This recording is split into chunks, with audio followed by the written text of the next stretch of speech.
What's going on, guys? My name is Johnny Gibula, and I just wanted to share in video format so that I can share the details and the intricacies of my story. I want to share my story, my testimony of what my life has looked like, the journey that I've been on, everything from growing up in a Christian household to walking away from believing in God, Jesus, the Bible, all of that, to into hardcore atheism and using psychedelics and drugs and being promiscuous and trying to be a professional soccer player, and to my life now, returning back to God and genuinely pursuing my relationship with Jesus.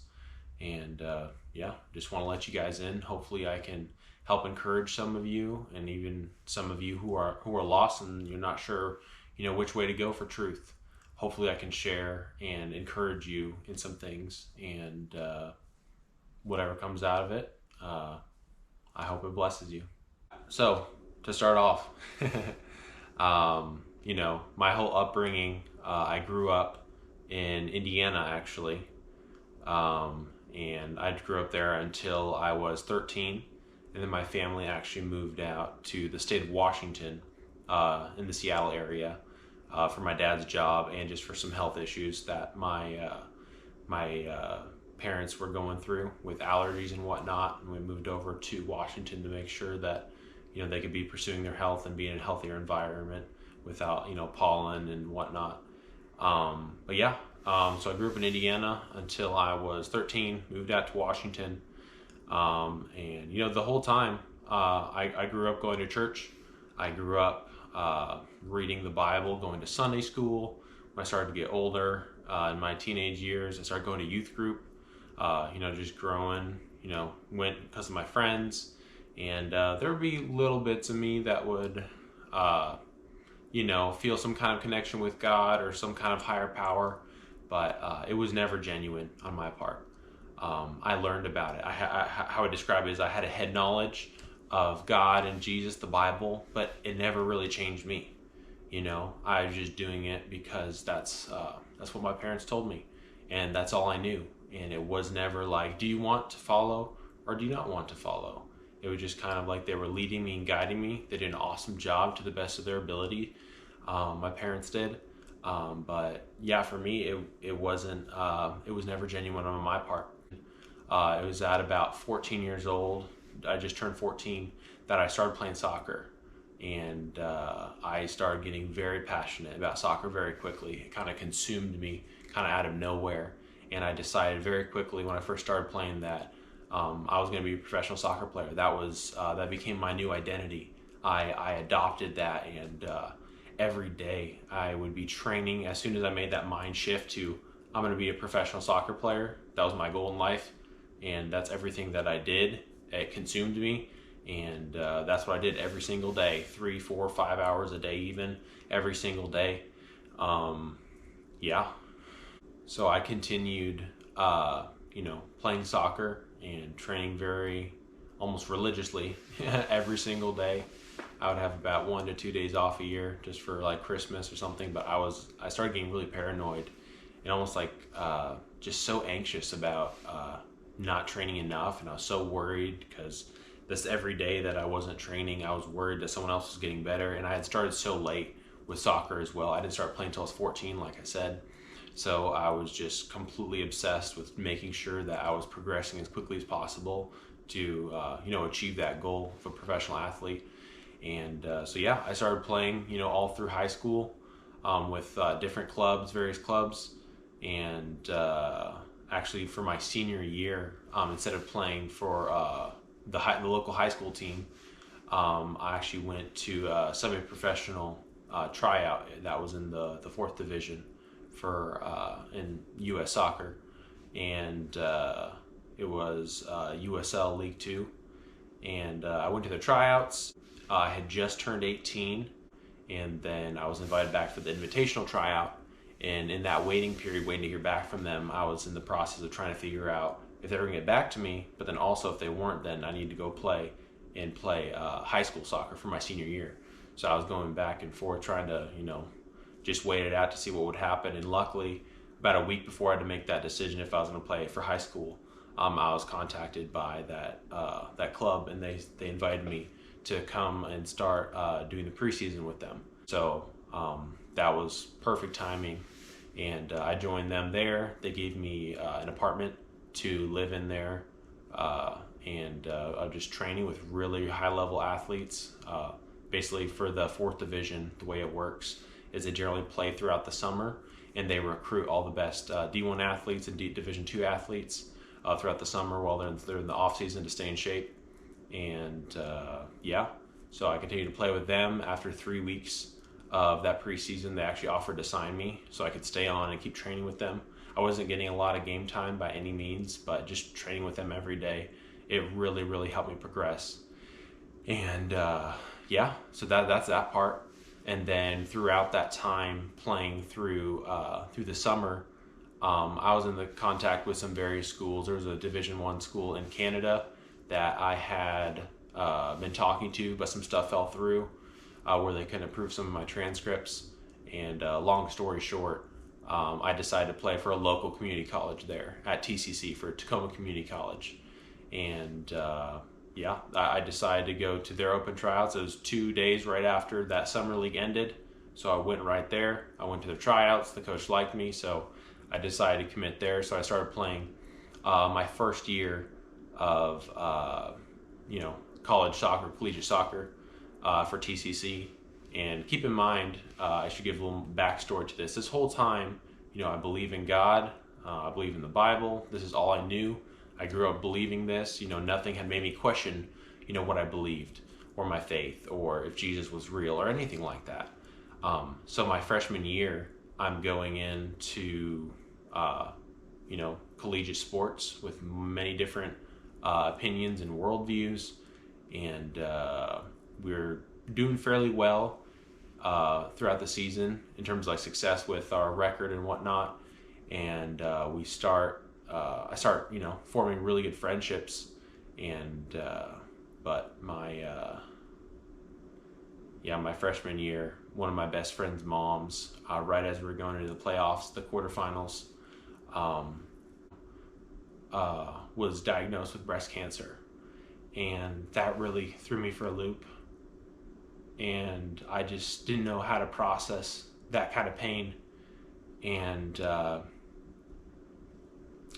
I just struggled with that so much. I saw that was the first real world pain that I'd seen. I'd never seen that much suffering.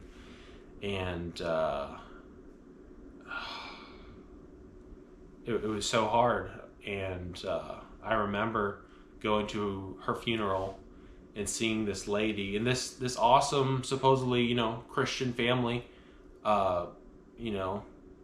this innocent, beautiful lady, one of my best friend's moms, and just dying like that. And I just could not understand why God would allow.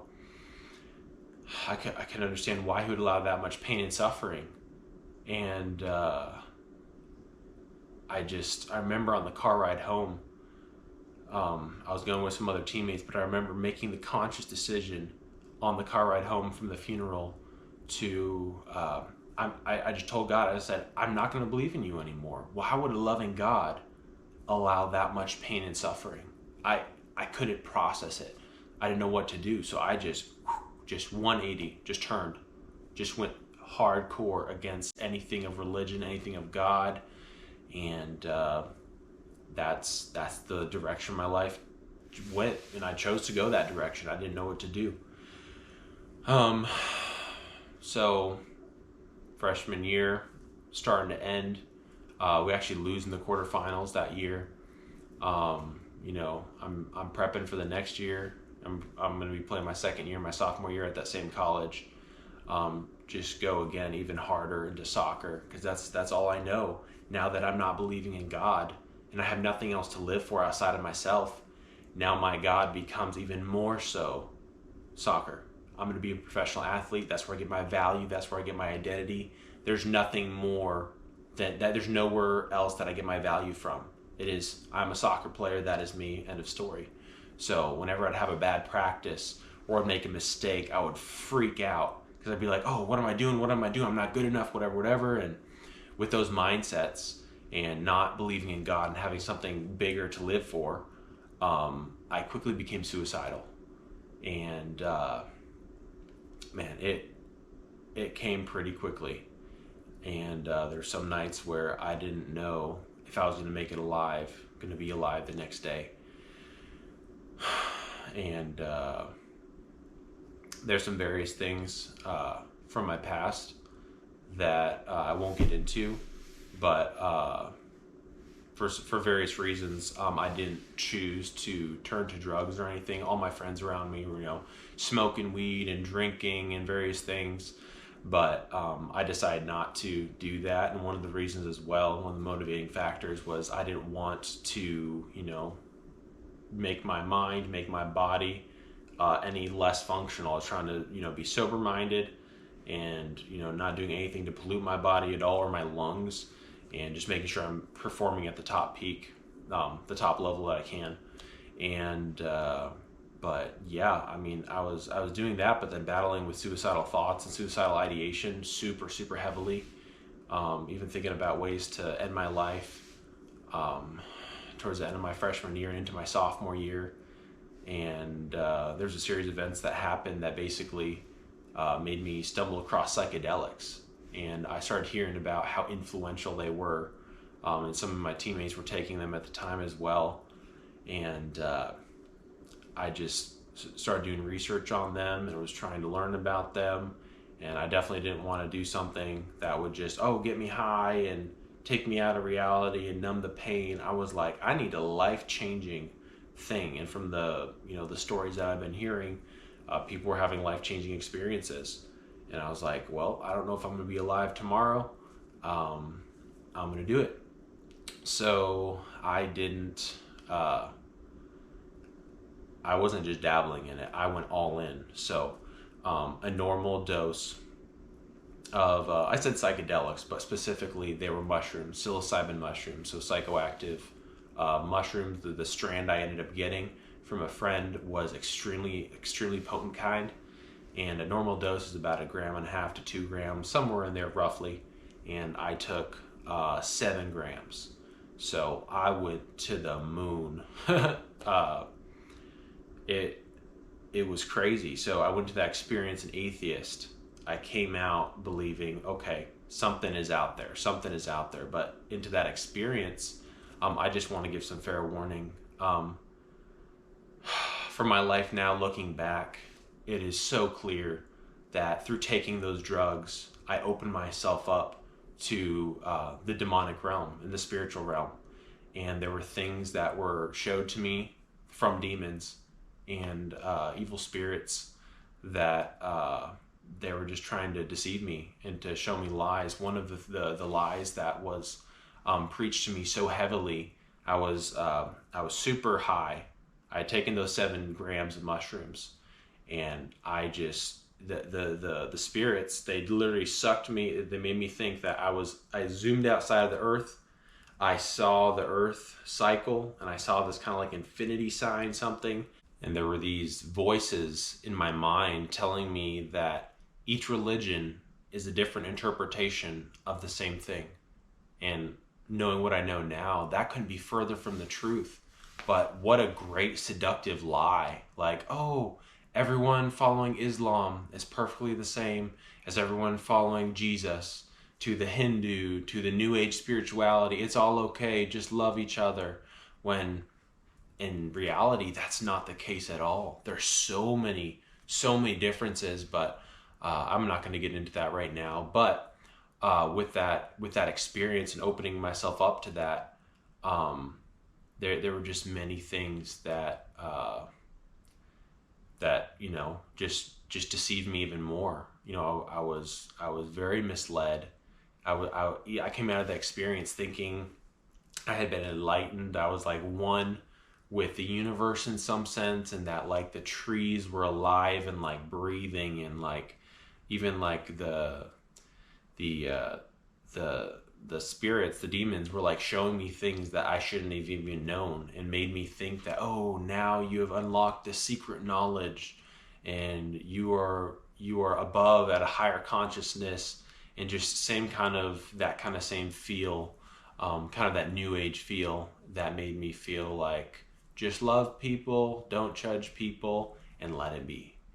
And that's kind of the thought process I was coming out of that experience as well. And but that's all I'll talk about for that. So I had that experience. I definitely wasn't an atheist anymore. I saw the supernatural realm. I saw the barrier through which the spiritual realm can interact with the physical. It's really hard to articulate with the human language. But I was dabbling in stuff I should not have been dabbling with. God clearly warns us through scripture that we're not supposed to be messing with that. And I saw the effects of it. And I can attest that it is not good. And it will hold your mind captive so strongly if you open yourself up to that. And but yeah, so I went on that trip with those 7 grams, came out of that experience, and continued playing soccer, continued doing what I was doing very well my sophomore year. I was chosen to be team captain. Was a great opportunity, to stand out, to be, in a leadership role there. And during my sophomore year as well, all I had to live for was soccer. That was all of who I was. And then I actually ended up meeting a girl, and I started getting into a relationship with her, and started doing things that not supposed to be doing, and created that bond there. And so now I had soccer. Now I had this relationship going for me. So now I had 2 things to live for. So a little bit of that, suicidal thoughts, I started to dissipate a little bit. So now I had, 2 things going for me. And at the end of our my year at TCC for my sophomore year, we actually ended up winning everything. So we won everything that you could win for a junior college or community college. And I was scouted by a Division II school in North Dakota, and they offered me a full ride to go there. So there are a couple other colleges I was talking to, but I was pretty concerned about the financial side of it, and I was pretty adamant to get a full ride. And that was just also part of my ego. I just wanted to be able to say, oh, I got a full ride. But that's what happened. I followed that Division II school out to North Dakota, and actually right before leaving for North Dakota, I graduated. I got my associate's degree. Then I also proposed to the girl in that past relationship, and I was just terrified of losing her. And I knew it was gonna be long distance, and that's what I did. And so I continue on in North Dakota. I actually had a little bit of a back injury out there, and I was trying to recover during the preseason, but I came back right before our first game started. And then right before the match started, they actually chose me as the team captain as well. So I was, again, in a leadership role there and stood out a little bit. Still kind of struggling a little bit with being away from the girl in that past relationship.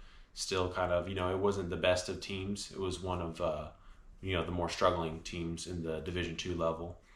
And but we continued on the season, and played and started every single game, and it continued like that. But we unfortunately we were not very successful, and they actually ended up shutting down that program.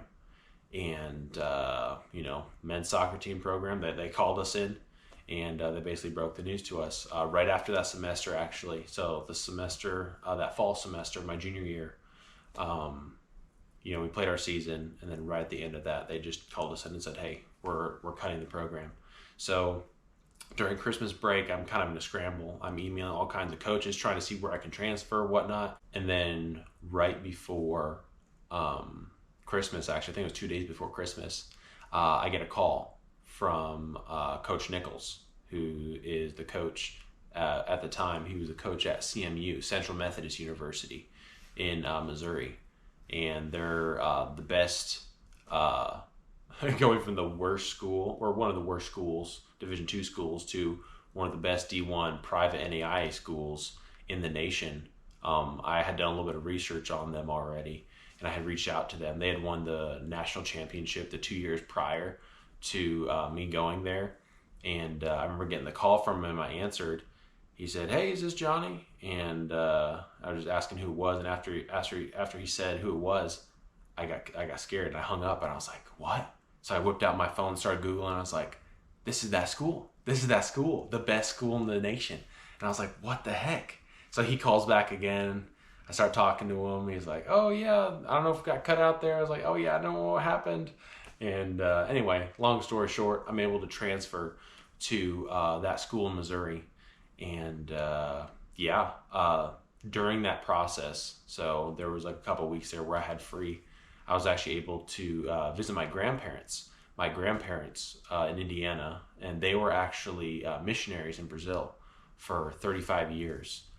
So they were very, well versed in the Bible and various things. At that point in time, I had little bits of, my atheistic beliefs a little bit, but kind of on this kind of new agey, dabbling in psychedelics. Obviously, I had that first trip, and after that, I started taking it a little bit here and there. So still kind of in that same kind of culture and, worldview and perspective. My mind was still captive to certain thoughts and ideas.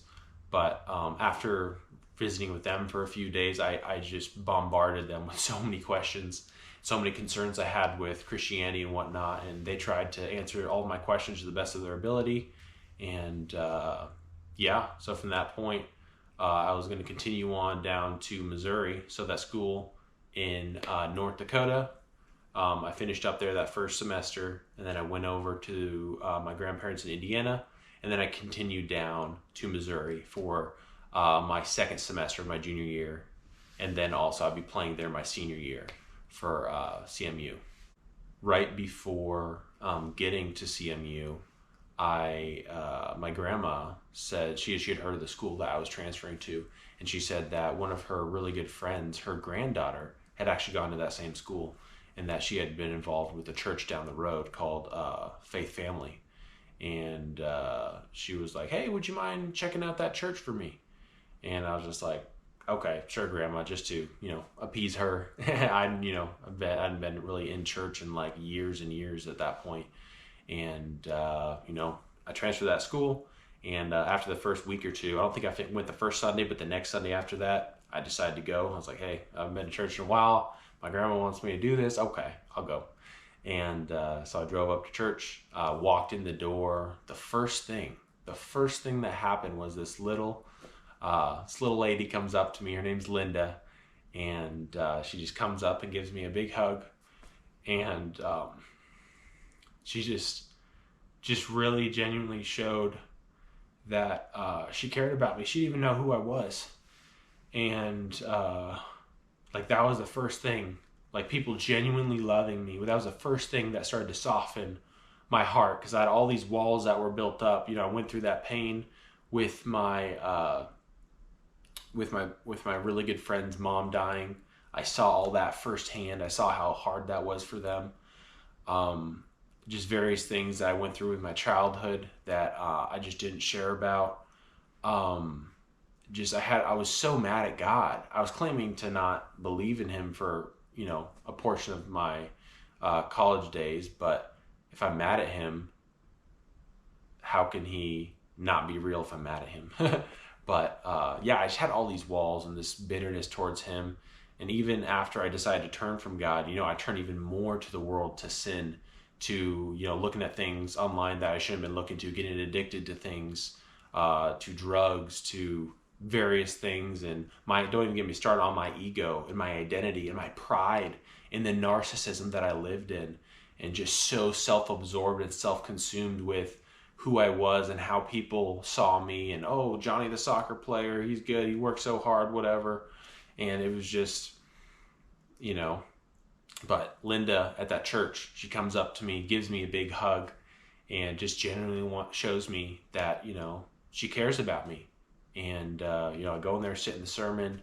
I don't even remember what was said, but God just starts to slowly move. And I start getting involved with that group there at the college campus. One of the groups there was called the Navigators, and that was affiliated with the church there, the Faith Family. And that was just some of the beginning processes of God starting to mold me and shift things in my heart. And I felt Him moving a couple times, but I didn't want to. I grew up in the church. I knew what God called me to. I knew His standard. I knew that lots of the things in my life were not okay. I knew I was in sin. I knew it. I was, if I died that day, I would have stood before God and I would have gone to hell.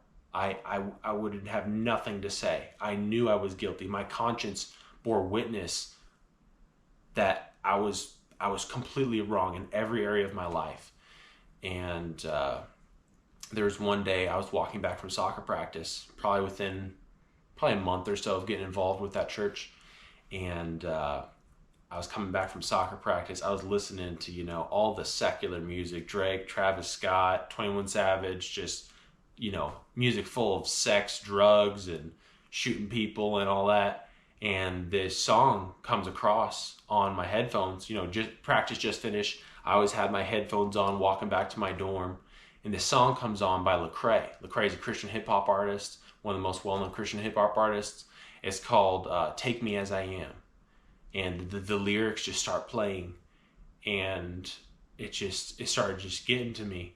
And basically in the song, he's just saying, God, I know I'm living wrong. Exactly the feelings I was feeling. Lecrae saying in the song, I know I'm living wrong. What can I do? Can you take me as I am? Like, what do I do? And he just kind of explains the gospel in a super basic way, and explains just how God wants us to come to Him. And I was like, I started feeling guilty for the sin I was living in. But I was like, I want to run to God now. I want to run to God. And that song helped clarify, I can come to Him as I am. I don't have to clean myself up before coming to Him. So just over those series of events leading up to that, God was just prepping my heart. He was drawing me to Himself. And I was just like, okay, I'm ready. I get back to my dorm. And I just lay on the bed. Luckily, my roommate wasn't there because I was a hot mess. I was crying and just like, I was just feeling the presence of God. And I laid down on my bed and I just said, okay, God, okay. And I went to bed. Me saying, okay, God, that's saying, okay, I'm going to surrender my life. I'm going to stop running from you and I'm going to give you an authentic shot. I've never given you a real shot. I've just believed because someone told me to believe. I'm going to genuinely pursue you now. And woke up the next morning and walked outside my dorm, and boom. It was like I saw color for the first time. I kid you not. It was like I had been wearing sunglasses my whole life. My head was in a cloud. Like I couldn't see colors. But now I was like a completely new person. My vision had like come. I saw the tree, I saw the grass, and I just started laughing out loud. I was like, how could I be so foolish? Like, of course something created that. Of course the tree has a designer. Of course the grass, someone created that. Are you telling me that came from nothing over the process of evolution and a couple cells rubbing together? I was like, I had to buy into the probability, as an atheist formerly, I had to buy into the probability that nothing created everything. That takes a whole lot more of faith than believing, oh, something designed us. You look at a painter, you look at a building. You're telling me that came about by chance, the probability that came about by chance, rather than a building or an architect working together to build that? Come on now. You're walking down a beach. You see John Loves Lucy in the sand. You're like, oh, look how the waves splashed up there. No, that was from an intelligent mind, a guy writing in the sand. How much more complex are our bodies? Creation, nature, trees, grass. And I just started laughing. I was like, oh my gosh. So from that point on, my mind just completely opened to the reality of God and His design. And that was basically the whole story up until, I gave my life to Jesus. So after that, things started to become, things started to change very quickly. And I knew this stuff had to go. There are lots of things I still struggled with, mainly lust being one of them, and looking at things I should have been looking at. And Another big thing was just anxiety and my identity, and God just started transforming the way that I saw myself. I started getting value from who He said I was, not from what the world says or what my identity was in a soccer player. And He slowly just started to shift things. And man, it was amazing, absolutely amazing. There's some things that left instantly, like the depression. My eyes opened up. I could see the colors. It was like the depression just left. He healed me from that. He healed me from anxiety. There were times it would come back and try to get my mind captive, but I would just surrender it to Him, and He would just free me from it. So lots of things left instantly, but some stuff took a while, and some stuff I still struggle with.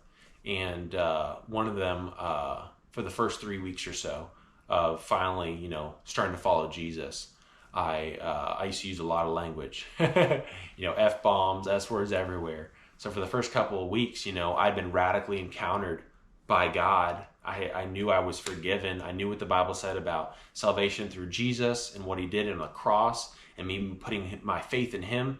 But for the first couple of weeks, I was going around telling people about this encounter I just had with Jesus, and I just, like, my eyes are open now. But all the while I was using, profane language. And but God started changing that. Some really cool stuff started happening there. Started getting involved with a Bible study. Started learning what Scripture actually said, and started addressing the really hard issues that I used to even pose at people. I used to have a roommate who was actually a Muslim. His name was Buba, and he's from Gambia. And I would used to make fun of him for, praying on his carpet and whatever. And I just tried to make up any kind of excuses. There was another guy, his name was Treasure, on my team at TCC, my soccer team. And, he was a, Christian, following Jesus. He would talk to me and I would make fun of him and stuff sometimes. So it's just crazy where, God has brought me from. And, another thing that happened was I started getting heavy spiritual attacks. And after I, finally committed my life to Jesus, I would get all these attacks about doubts and worries. And it's like, can you trust the Bible? And how do you know that Bible is supposed to be in there? And can we trust translations? And, how do you know that this guy wrote it rightly, or they, followed the original manuscript? And just various things like that. So that made me press very heavily into apologetics. Apologetics is basically learning to, it could be anything, not even just Christianity, but learning to defend something you believe in, provide the evidence and the reason, the logic for why you believe in something. I pressed hardcore into that. It was working through and battling with those thoughts and doubts. And so that was an ongoing process. I still love learning about apologetics to present reason for why I believe in Jesus to other people who are Christians or even non-believers. That journey continued. And then freshman year was 2017, my sophomore year 18, my junior year 19, and my senior year was 2020. And then that's when COVID hit. So I had just become a Christian. COVID's hitting. They're talking about lockdown. So I'm like, oh crap. And they shut down school actually. So the college campus. So I had to end up driving back to Seattle. I'm still in that relationship throughout this whole process. And I'm driving back, and I know it's going to be hard, but now I'm living for Jesus. I'm reading my Bible every day. I am, memorizing Scripture. I know it's going to be hard, and I'm trying to share with that person I'm in the relationship with, what God's going through, like what God's doing in me, and how we have to, we can't be doing the things that we used to do, and kind of just trying. I know it's going to be hard, but I just want to stand up for God and to be, holy, and working on my own sanctification journey basically. And just wanted to honor God with all that I was doing. And COVID hits. I drive all the way back to Seattle, start staying with that person I was in the relationship with. And the very day I get back, fall right back into all the stuff I was doing. And that whole summer I was there for quite a few months. I started just backsliding like crazy. Backsliding. I was trying to get in the Bible every day, but the enemy was attacking my mind, trying to convince me that, Jesus was just some other random mystical person that I'm not even going to get into it, but I was just really under heavy spiritual warfare and, allowing the sin back into my life. So when I'm creating that, welcoming that sin and willfully living in that, I'm creating distance between me and God. I know what his word says. I know what God has called me to. Jesus says, if you love me, you will keep my commandments. You could tell by my life from the fruit that was coming from it, I wasn't following God at all. I was resisting his conviction in my life, and I was willfully living in that. And I was trying to fight it for a while, but at the end I just decided not to.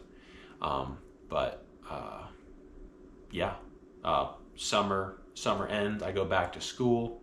Luckily I start getting plugged into the church again. God starts, drawing me back. I don't have that constant temptation to, to sin so regularly. So I get back to school to finish out my senior year. They had actually pushed our soccer season up to the next semester because of COVID. It just messed with everything. So we actually ended up doing our soccer season rather than the fall. We actually did it in the kind of late winter to early spring. And but then everyone started getting COVID on the team. So many people, like 7, 8 guys out all at the same time. So we're just trying to organize practices and various things, and it was quite a struggle. And they had this house where they kind of quarantined everyone, put all the sick people over in one place, and right around that same time, it was actually the day before I found out that I got COVID.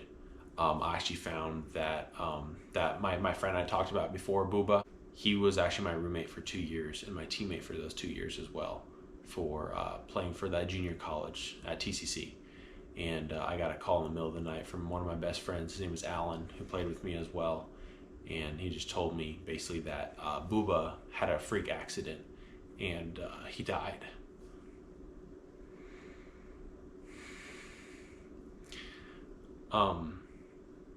And that was really hard, but I had grown a lot with my relationship with God up until that point. So I wasn't really blaming God and saying, God, why? It was just, man, that's heavy, that's hard. And it was just another thing I had to deal with. And man, at this point in time, it was really, really hard. So after I get word that that Booba passed away, I got COVID. We went to quarantine, me and my roommate at the time as well. We both got COVID. He was on the soccer team as well. And while I was there, actually, I got word that another person in my life was about to die.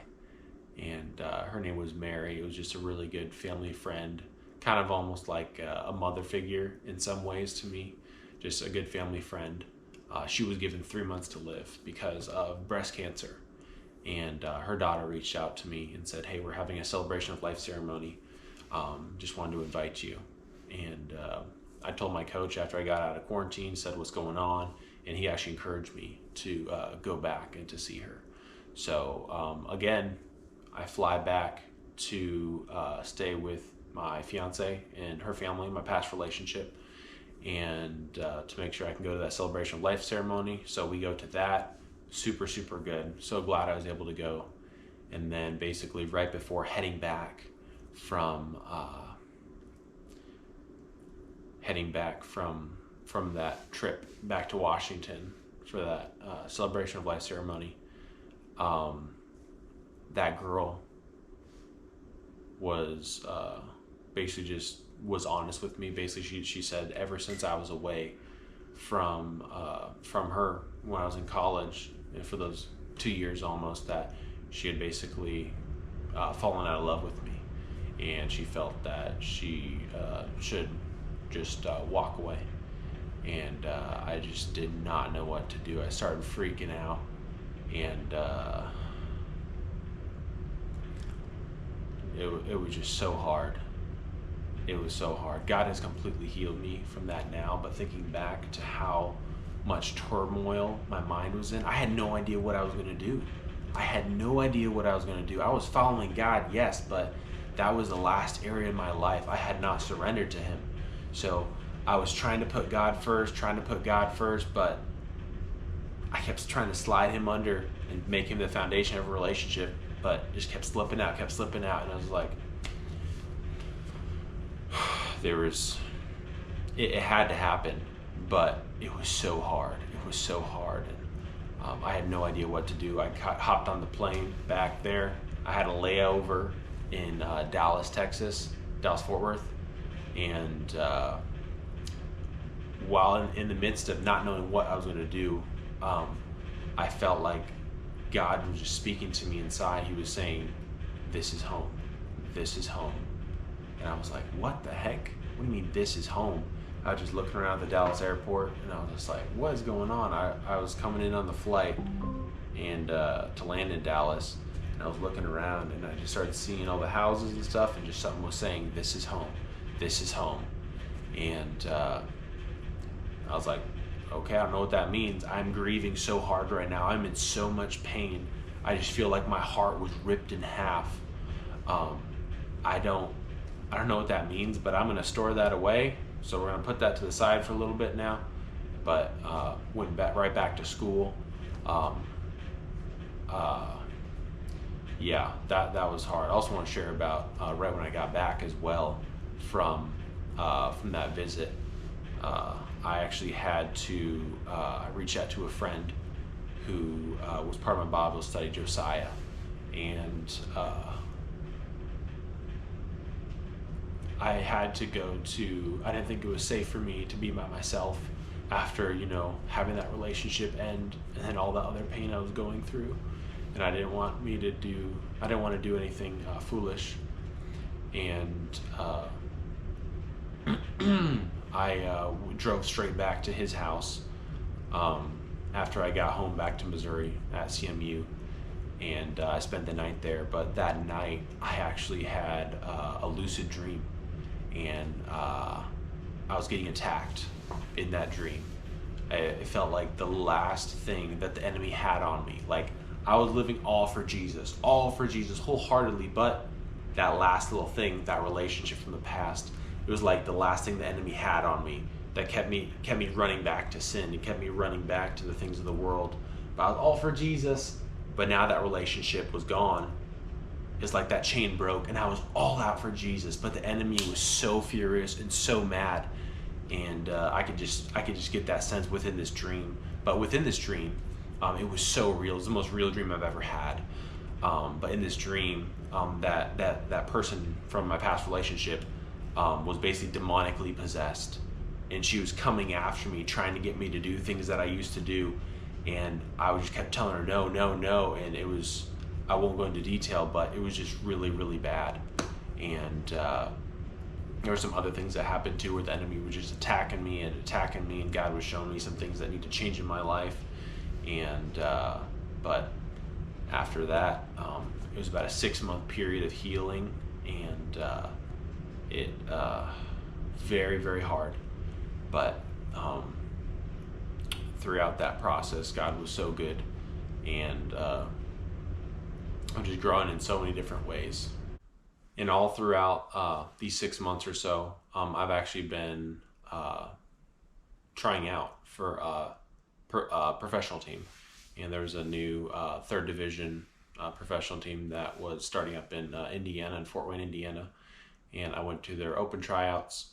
I was invited back to their invitational tryouts, and I wasn't able to go because actually I was at the national tournament with my college for the senior year.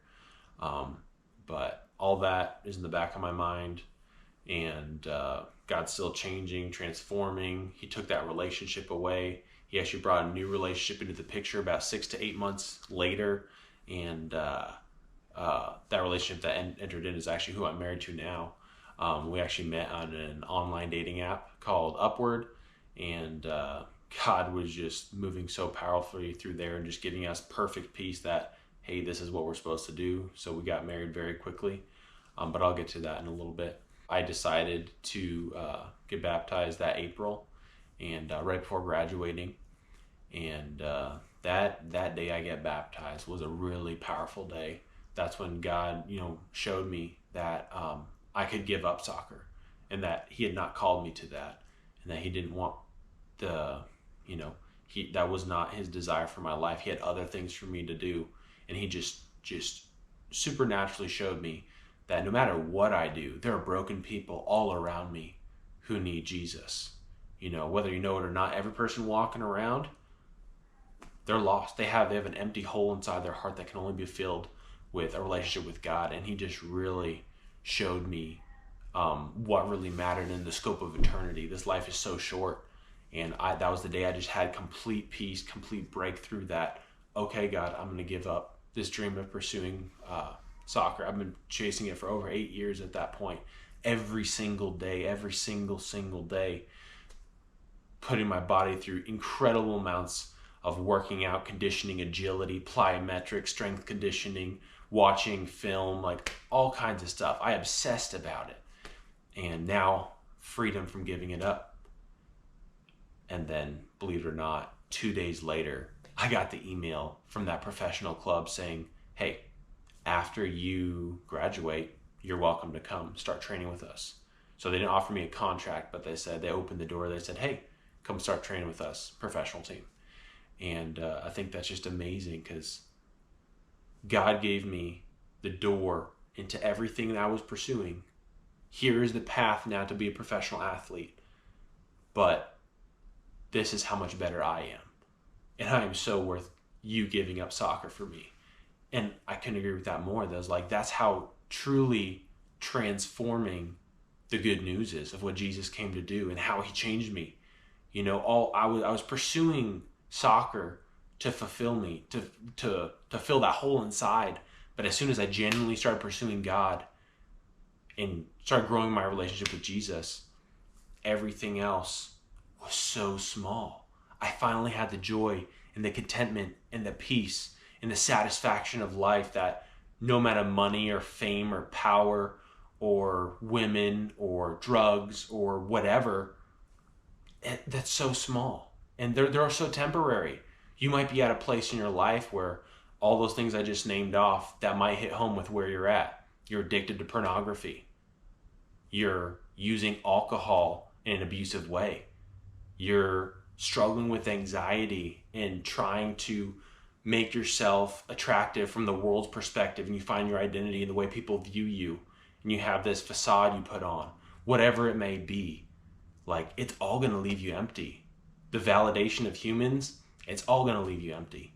So that's one of the main things I wanted to share, is that Jesus is the only way. That's the only way that you're going to fill that void in your heart. I had a really good friend's mom share this with me, but I love her analogy. She says, every person is like a puzzle, and they have a missing puzzle piece.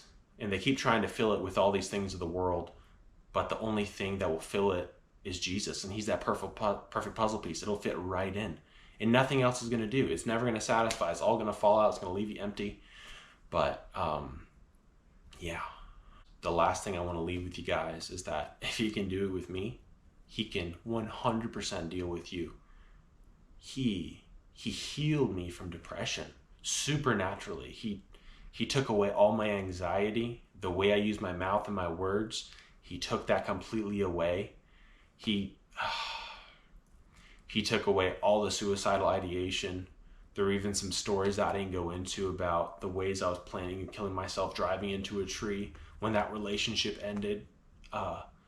Just various things. And in insomnia, it almost took me about 3 hours to sleep every single night. It was torment. It was literally torment. And now, being transformed, completely new, now I have the Spirit of God living inside me. I can't help but be full of peace, full of joy, full of love, no matter what life is throwing at me. Yes, it's hard. Jesus even promises us in, I think it's John 16:33, take heart because I have overcome the world. But right before that, it says, you're going to face trials and tribulations, but take heart because I have overcome the world. So Jesus promises this life is going to be hard, but in the midst of that pain, in that suffering, in that unknowing and not knowing what God is calling you to or how he's going to use you, you can have peace and joy. Just knowing that God sees Jesus in us. And when we stand before God on Judgment Day, he sees Jesus in us. And our name is written in the Lamb's Book of Life. And we're going to be justified, not through our own works, but through what Jesus did on the cross. That's what transformed my life. Nothing I could do could make me in right standing with God. I had to fully believe in him sending his son who never sinned. I put my faith in him and I am free. He is a perfect sacrifice for my wickedness. All the things I have done. There were even times from my past where I was so angry, I actually saw red. I have almost killed someone. I have done things so bad and done things so evil and opened myself up to the demonic realm, but God has completely healed me. He has completely healed every single thing. And I still struggle with some stuff, but that's an ongoing process of becoming more and more like God. We're not going to be perfect until the day we get to heaven. But so God started healing me. All kinds of awesome stuff was happening. Got baptized. I decided to give up soccer and actually decided to continue on to, I decided to work for Sherwin-Williams, which is where I'm at right now. And I did, little did I know, remember when I said before that God was telling me on that layover in Dallas, Texas, in Fort Worth, that this is home. Little did I know my soon-to-be wife was only going to be 2 hours from where I was doing my training in Dallas. So it was the perfect opportunity to visit her and her family on the weekends. And it was just perfect timing. And that's why God was showing me this is home. I had no idea. I went in after I decided I was going to give up soccer. I went to the Career Development Center at CMU, and I was just like, hey, what should I do? And she told me about this company. And she's like, where do you want to go? Boom, instantly. I need to go to Dallas because of what God showed me in the past. And God has been doing so many amazing things in my life, transforming the lives of some of my old teammates and, drawing them to himself, changing their lives, showing them the same stuff that he showed me, completely rescuing them from their way. They're on their way to hell. And that's another thing. Like, God is so kind and so loving. We're all on our way. We're all on our way to hell, but he is so kind and so loving. He gives us the opportunity to turn to him. Why would God force us into heaven with him when this whole time we're on this earth, we choose not to be with him now? If we're not going to want to be with him now on earth, why would he force us into his presence? God is the source of everything that's good. And being away from God, that is the absence of good. That's what hell is. It's separation from God. So, there are so many more stories that I could share with you, but I feel like I've already shared, quite a bit of details with you, but I just really want to encourage you, the good news of what Jesus did. It's so simple. It is so, so simple. We can overthink and complicate it, but the bedrock, the foundation for everything is Jesus came. He died in our place. He took the punishment for all of our sin. He never sinned himself. And when we put our faith in him, his righteousness is imputed to us. It covers us. So that's literally the gospel. Believe on Jesus. Turn from your sin. Begin to follow him. And every time you mess up, there is always grace for you. But just continually follow him. When you stumble, head up, follow him. It's an ongoing process. Lots of highs, lots of lows. But that's how we can have peace. That's how we can have joy. The second you put your faith in Jesus, his Holy Spirit, God's Spirit literally comes and lives inside of you. And he will give you the strength to say no to all of that sin, to the temptations, to all the stuff the world says about you. And it's only up from there. There's lots of hard stuff, but it is all worth it. It is all 100% worth it. And if you simply call on his name and believe in him, or even if you're at a point where you're just like, God, are you real? If you're real, show me. Just pray that. Just say, God, if you're real, reveal yourself to me. There are all kinds of amazing situations that are happening around the world, even right now, in lots of Arab and Muslim countries. People, Muslims, are having supernatural dreams of Jesus coming to them and saying, I am the way, follow me. And they're recanting their whole religious ideologies and perspectives, and they're starting to follow Jesus. So some of them are getting killed for it. And with that, I think I'm going to wrap things up. But man, if you guys have any questions about any part of my story, any part of, you're questioning if Jesus is who he says he is, if you're trying to compare Christianity to other worldviews, or you're just struggling with your faith in whatever way, I would love to help answer any questions you might have, or provide the evidence that I have found for believing in Jesus. Because all the evidence I've found, I've done so much research. I'm not perfect by any means. There's so much I have to learn, but all the evidence I have found points to Jesus being who he said he is. And if there's a worldview or a perspective or an understanding that someone can provide me that gives more credibility to a different way of living, I am all game. I am all about it. But what I found is so the contrary. What I found is that Jesus is who he said he is. Jesus said, I am the way, the truth, and the life. No one comes to the Father except through me. That's a specific truth claim. Jesus is saying, through me, that's the only way to how you go to heaven. That's the only way you get to God. And everything I found points to him being reliable, him being credible. Even his followers, I believe 11 out of the 12 disciples went to their deathbeds. They were martyred. They were killed in horrible ways for not recanting and going against the people who said, do you believe in Jesus? In whatever way they phrased that. But they would not go against it. And they were so convinced that Jesus is who he said he is, and that they saw him physically rise from the dead, that they gave their life for it. People are not going to die for what they know to be false, but they are going to die for what they know to be true. Right now, I would give my life in a split second for how convinced I am of Jesus and him being the way.